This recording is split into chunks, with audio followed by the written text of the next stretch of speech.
Hello everyone! Welcome back sa aking YouTube channel. And for today's video, i-share ko na naman sa inyo ang aking mga lutong serye. So yung unang lulutuin natin ay yung bam-e. So first natin, ilalagay natin yung pork. At saka ano yan yung sahog natin. So pagka golden brown, ay ilagay na natin yung onion at saka garlic. And then pagkatapos nyan, ay ilagay na natin siya ng tubig. Konting tubig lang naman ilalagay natin dyan. Next is yung seasoning na naman. So yung ilalagay ko is black pepper, konting toyo, at saka yung pork cubes. At saka next dyan ay ilalagay natin yung tanghon. Yung tanghon ay pala siya, nilagay ko siya sa water para mabilis lang siyang lumambot. And next ay ilalagay natin yung mga gulay, carrots, tsaka sayote, at saka yung bagu beans. So yung sayote is, sa akin lang yan ha, style ko lang yan. Kasi mas gusto ko kasi na mas maraming gulay. Mas maraming gulay, mas masarap. So ayan, paghalu-haluin na lang natin ng maayos yung yung noodles, tsaka yung mga gulay, tsaka yung mga sahog lahat. And last nilalagay ko ay yung dahon ng cabbage, at meron din yung nilagyan ko din yan ng Spanish na pechay. Ayan, suluto na yung yung pansit canton natin. Makikita nyo naman, napakasarap. Mukha pa lang nakakatakam na. Ayan, syempre dahil luto na, kakain na tayo sa linluto natin.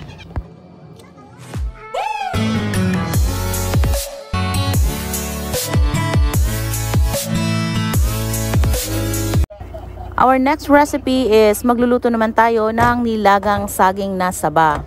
Ayan, ilagay natin siya sa kaserola. So, depende naman kung saan nyo yan iluluto. Wala naman akong kaldero, kaserola lang. So, dyan ko na lang siya nilagay or niluto. So, ayan, pagkaraan ng ilang minuto, luto na agad yung nilagang saging natin. So, ililipat natin siya sa lagayan para lumamig siya. Napakasarap nga pala ng saging na saba kasi medyo hinog na niluto ko. Mas masarap siya kaysa sa yung pure na hilaw talaga. So, ayan. So, yung sausawan pala natin ay ginamos or tinatawag kong bagoong. Ewan ko kung anong tawag sa inyo, basta sa amin ay ginamos. Nilagyan ko rin siya ng lemon para mas masarap yung sausawan natin. So, sobrang sarap ng saging na saba. Ay, hindi ka nakakain ng kanin kasi nakakabusog na to. So, ayan, idip-dip lang natin yan dyan sa ginamos na merong limonsito kasi mas masarap pag meron siyang ganyan na sausawan. Ayan, so next na niluto ko ay saging at saka kamote with pansit canton.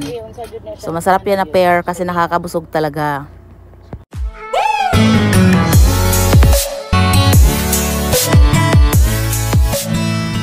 Our next recipe ay mag-grill tayo ng bangos. So una gagawin natin ay syempre lilinisin muna natin yung bangos para lagyan natin siya ng seasoning at mga spices. So meron nga pala tayong dyang onion, tomato, at saka yung spring onion. Yan yung gagamitin natin na ilalagay natin sa sa belly ng bangos. Ayan dyan, maghiwa-hiwa muna tayo ng mga natin, yung mga ingredients natin. Ayan, so dalawang bangos lang yung natin, i-grill natin kasi nga malaki na yung sizes ng mga bangos na to.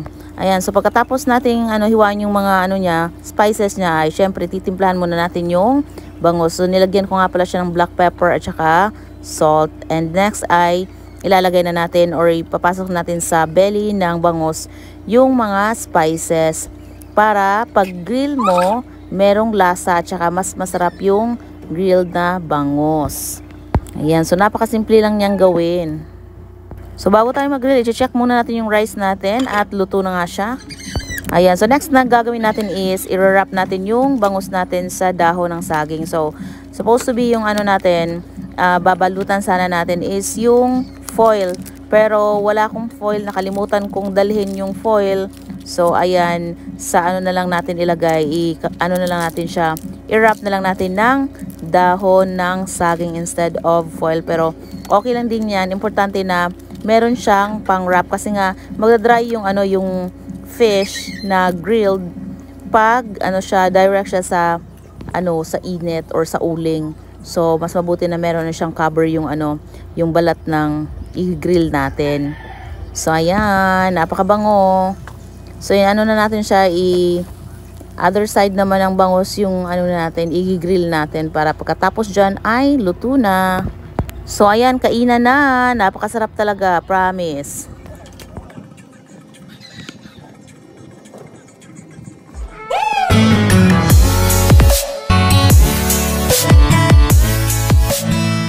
Punta naman tayo sa next nating recipe, which is yung magluluto tayo ng ginataang gulay or ginataang kalabasa na may malunggay. So ayan, balat-balat portion muna tayo dito kasi nga medyo ano na siya yung ano na parang medyo matanda na yung or matigas na yung kalabasa. So kailangan natin siyang balatan talaga.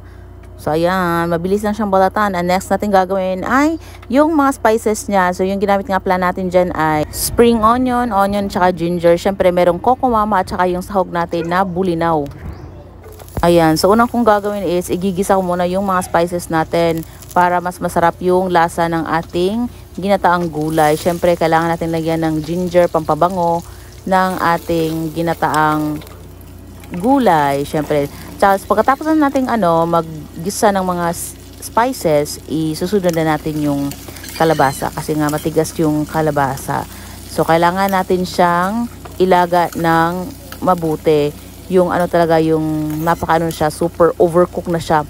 Mas masarap kasi yung overcook na pagkaluto ng kalabasa. So nilagyan ko nga pala siya ng konting tubig para pampalambot ng ng gulay. Nilagay ko na rin pala yung yung seasoning at saka nilagyan ko na rin siya ng siling haba. Ayan, nilagay ko na rin yung asin at saka magic sarap. So yan lang yung mga seasoning na ginamit ko para mas lalong sumarap yung lulutuin natin. So haluin natin ng maayos at saka i-leave natin siya ng ilang minuto. So takpan muna natin and then next is ilalagay na natin yung gata. Yung ginamit ko nga pala yung coco mama kasi ito yung napakabilis lang talaga na gata na mabibili lang natin sa store. And next is nilagay ko na pala yung pinakasahog natin, syempre yung bulinaw, yung diles. Napakasarap talaga ng ginataang gulay or kalabasa pag merong diles. So ayan, kumukulo-kulo na siya.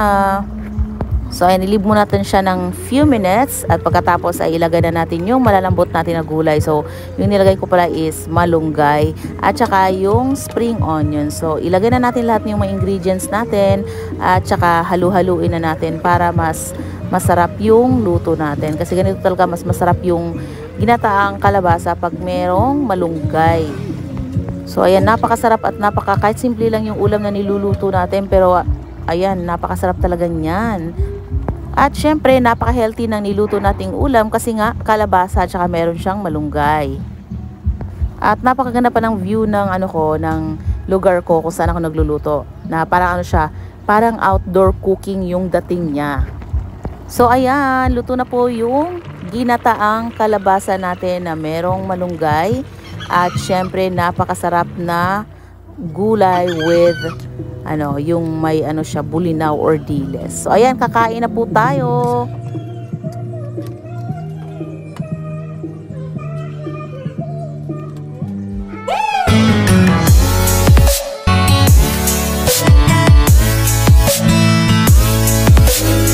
So last recipe na lulutuin natin ay yung tinolang isda. Syempre, first natin gagawin ay maghihimay muna tayo ng mga gulay. So yung yung gagamitin ko pala na gulay is malunggay. Tsaka syempre meron tayong mga spices dito. Meron tayong tomato, meron tayong siling haba at saka spring onion. So yan yung mga gagamitin natin na pangsahog sa ating tinolang isda. Kasi nga nagki-crave ako early in the morning. So ayan, nagluto ako ng konti lang naman na tinolang isda. So bago ko pala tiluto yung tinolang isda, syempre kasi hindi ko naman niya uubusin, 1 kilong isda yan. So ko muna siya, lalagyan ko muna siya ng timpla. So nilagyan ko nga pala siya ng konting lemon at saka salt. So ililive natin siya ng ilang minutos para mas masarap yung natin, yung isda natin. So ko kasi siya, i-marinate ko muna bago natin siya lulutuin. So ayan, imekos-mekos muna natin yung seasoning natin dyan sa isda para mas mas mag-mix. So ayan na, kumukulo na yung water at ilalagay na natin yung isda na gagawin nating pang tinola. At saka pagkatapos natin nilagay yung isda, isusunod naman natin yung mga spices. So ayun nga, nilagay ko na yung siling haba, yung spring onion at saka yung tomato.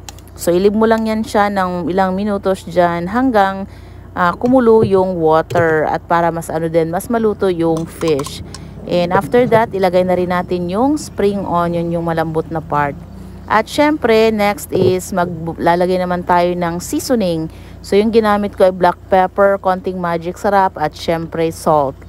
And pagkatapos ng ilang minutes, ilalagay na natin yung mga malalambot natin na gulay, which is yung malunggay.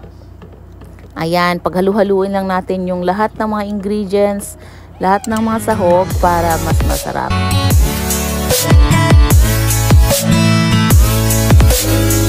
Ayan, siningit ko pala yung yung piniritong isda. So nagluto lang ako ng mga ilang pirasong piniritong isda kasi nga mas masarap yung tinolang isda pag meron din siyang pinirito.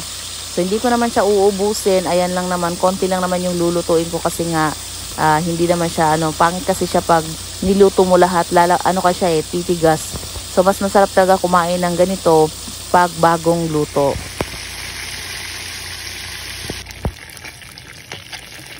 Pagkaraan ng ilang minuto, iano na natin, ilulutuin na naman natin yung kabilang part ng isda.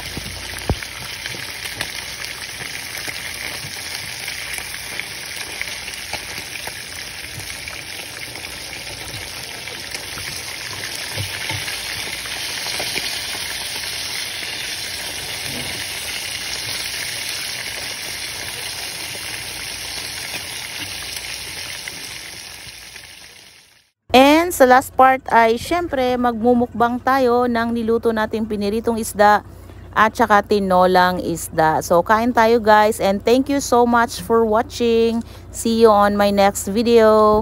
Don't forget to like, share, and subscribe.